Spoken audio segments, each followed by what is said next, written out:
You're not really used to processing things that fast and in that pleasant, subliminal way. Hello and welcome back to my channel.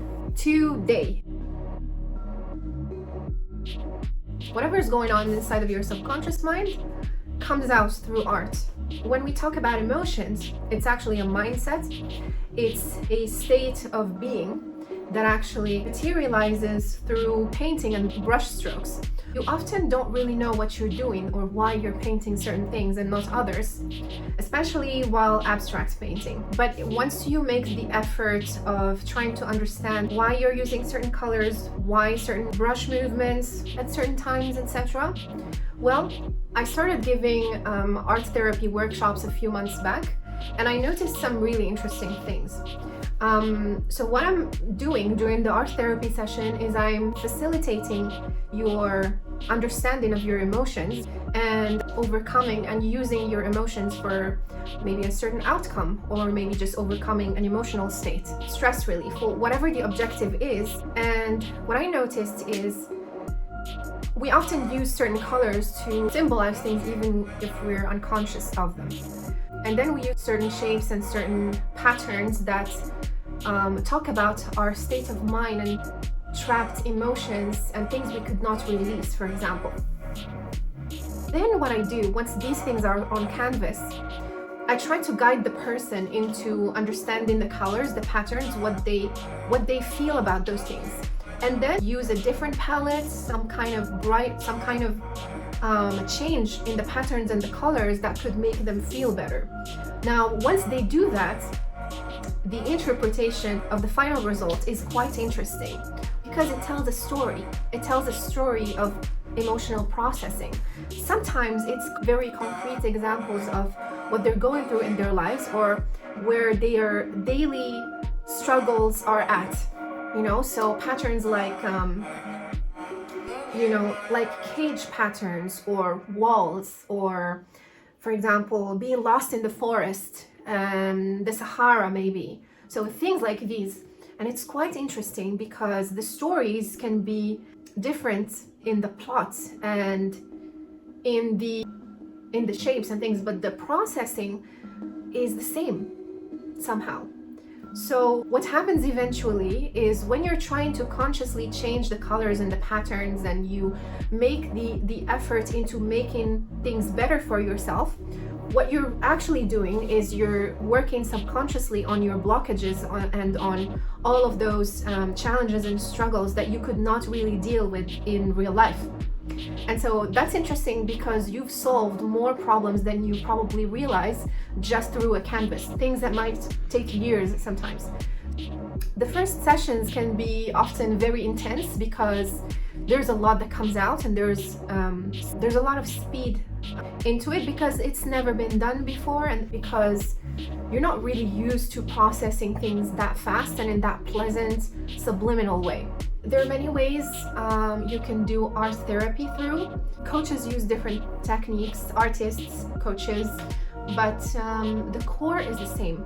And I think that you can even guide yourself through it over time. For about 3 or 4 years through my art practice, I just understood that I was kind of doing it. And I didn't really see what I was doing until I started meditating and I started noticing more and more patterns in my daily life.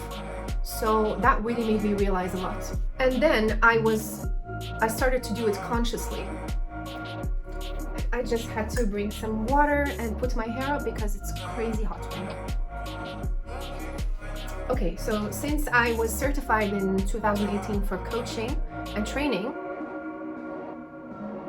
interesting, just finding anything. I miss it so much.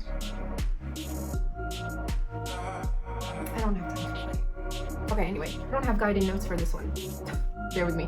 I realized that I can help other people. Many therapies don't work. This one is a very subconscious one, unless you start understanding what's going on. But it's still quite subconscious because if you really want it to work, you have to completely give up the need of trying to understand things in a rush at the very beginning. So you just follow your hands, you follow your brush, you deliberately let out any of the trapped emotions, let it all out.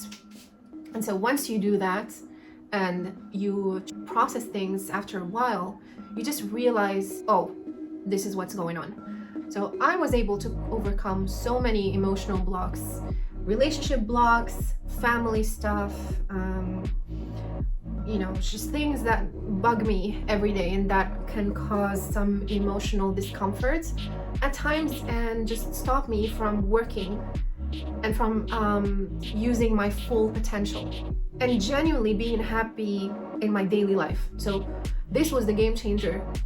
It's not like it's a permanent solution. It's something that you have to keep doing because you always have to take out the trash. This is not the best sounding analogy, but that's what it really is. You cannot forget to take out the trash because there will always be some trash. You can never really get rid of it for good, but it becomes this it's one of the most liberating practices that you can do to just solve problems faster than anything else I can think of right now. So when I realized that I can help other people with this, I just thought, well, okay, psychotherapy and many of the other methods are much slower and require just so many sessions of work. In one session, you can see drastic improvements, and you're gonna see that very quickly. So, try it. So I can compare the experience of it. I can compare it with a meditation through art. You're in this kind of, you're completely inside of a bubble and you're not really thinking of much. So you have to kind of just remove any distractions first before you go into the practice. And so that it's a meditation actually, with which you process what you need to process. But it's effective because you're also throwing action into it, and so you're deliberately making progress as you're expressing the emotions and you're acting immediately on them. That's what really makes the practice that powerful. Your subconscious mind is, oh, there's action made for this, and it's quite relieving. And so it's kind of a shorter story of the full thing. So a lot is done subliminally, which is just mind-blowing to me. You can think of it as an analogy of a bigger picture. So you're kind of living or reliving this short story of an experience that you had in the past, or some kind of problem that you're trying to solve on the canvas in a 2-hour session. And what happens is you're already kind of solving the end of it as an outcome that actually is satisfying to you. So what happens is you're satisfied with the outcome, and that means that your emotions are at ease. What happens is that kind of encodes your subconscious mind with a subliminal solution to a bigger problem. And so you can even use this analogy in many other problems, something that you didn't necessarily bring out immediately. So it can be actually useful over time, and you're not even realizing that you're already solving problems with a past session.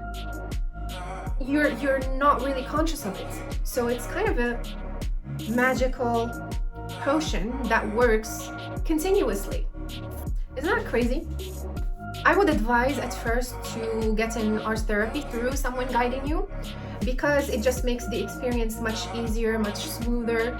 You relax into it faster, and just the guide can have the ability to make the experience much more pleasant and interesting to you.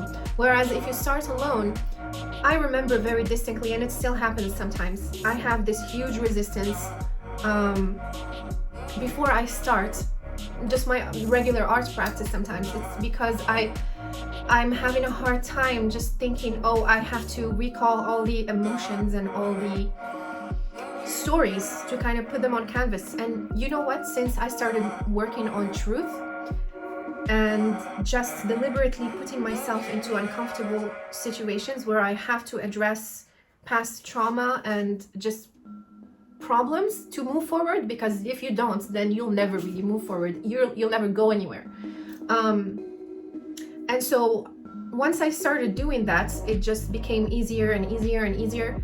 And one tip is, I try to really make my environment pleasant and relaxing and just homey, and it's important to help ease the tension each time you try to paint.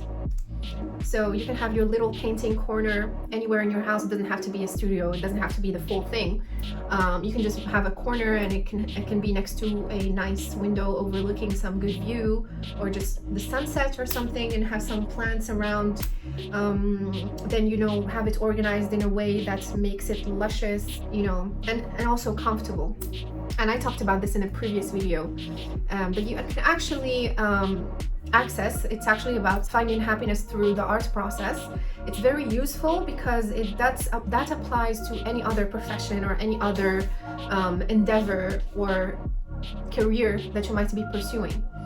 And art therapy is just one aspect of art that you can really dive into deeper. It's not always a therapy. It can be a terrible experience for the sole reason that you keep putting yourself inside of the problem and you're never really implementing a solution.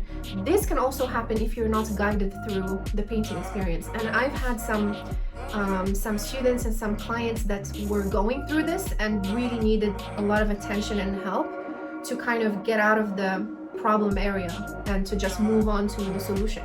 They would just keep painting the patterns and going into them, and would just get used to be inside of the problem, and that's not good. That's what perpetuates it, basically. So that's what we're trying to avoid by having a guide.